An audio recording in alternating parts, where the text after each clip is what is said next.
CM Chandrababu అన్ని ప్రాంతాలకు సముచిత న్యాయం కల్పిస్తారన్నారు మైలవరం ఎమ్మెల్యే వసంత కృష్ణ ప్రసాద్.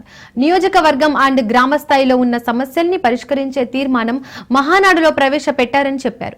విజయవాడ రూరల్ ప్రాంతానికి బుడమేరుతో పొంచి ఉన్న ముప్పు గురించి ప్రత్యేక తీర్మానం చేశామంటున్న ఎమ్మెల్యే వసంత కృష్ణ ప్రసాద్ తో మా ప్రతినిధి వాసు ఫేస్ టు ఫేస్.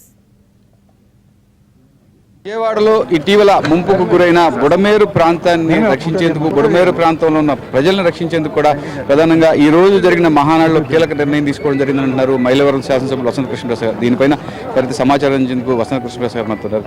చెప్పండి, ప్రధానంగా మీ తండ్రి గారికి చాలా సుదీర్ఘ అనుభవం ఉంది టీడీపీ పార్టీలో, అంటే మీకు కూడా ఇప్పుడు ప్రస్తుతం వచ్చింది, ఎలా ఉండబోతుంది ఈ నేపథ్యంలోనే చూసుకుంటే కనుక ఇటీవల బుడమేరు ముంపుకు గురైన చాలా దీనిపైన కూడా గండ్లు పడినాయి, దానికి ఎటువంటి నిర్ణయాలు తీసుకున్నారు?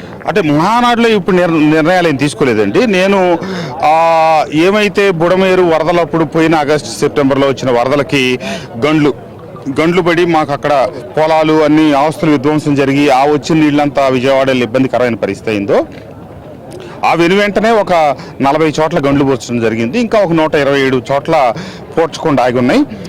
వాటికి సంబంధించి అప్పుడే ప్రతిపాదనలన్నీ పైకి పంపించాం.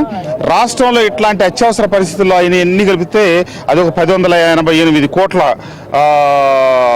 ఫైల్ అయ్యి అది శాంక్షన్ అవ్వక ఆలస్యం అవుతా వచ్చింది. కానీ మళ్ళీ ఇప్పుడు వర్షాకాలం వస్తూ ఉంది. ఈ సంవత్సరం ఎండాకాలం, ప్రతి సంవత్సరం రెయినీ సీజన్ ఫెయిల్ అవటం చూసాం, కానీ సమ్మర్ ఫెయిల్ అవటం ఫస్ట్ ఇటీవల నాకు ఊహ తెలిసి ఇప్పుడు నేను చూస్తాను. సమ్మర్ ఫెయిల్ అయ్యి సమ్మర్ కూడా రెయినీ సీజన్ లాగానే ఉంది.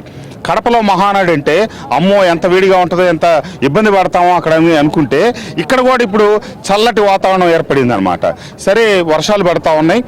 రేపు మళ్ళీ మాన్సూన్ అప్పుడే వచ్చేసింది ఎర్లీగా, ఇబ్బంది పడతామని చెప్పి మళ్ళీ నేను మొన్న ఇటీవల ఒక 20 రోజుల నుంచి విపరీతంగా ముఖ్యమంత్రి గారిని కలవటం, అలాగే సంబంధిత మంత్రులు, సంబంధిత అధికారులు అందరితో కలిస్తే ఇప్పుడు ఆ 1088 కోట్ల నుంచి మా 43 కోట్ల రూపాయలు విడదీసి అది ఇప్పుడు తాత్కాలికంగా నామినేషన్ పద్ధతిలో తక్షణం మరమ్మతులు చేయడానికి అనుమతి ఇచ్చారు.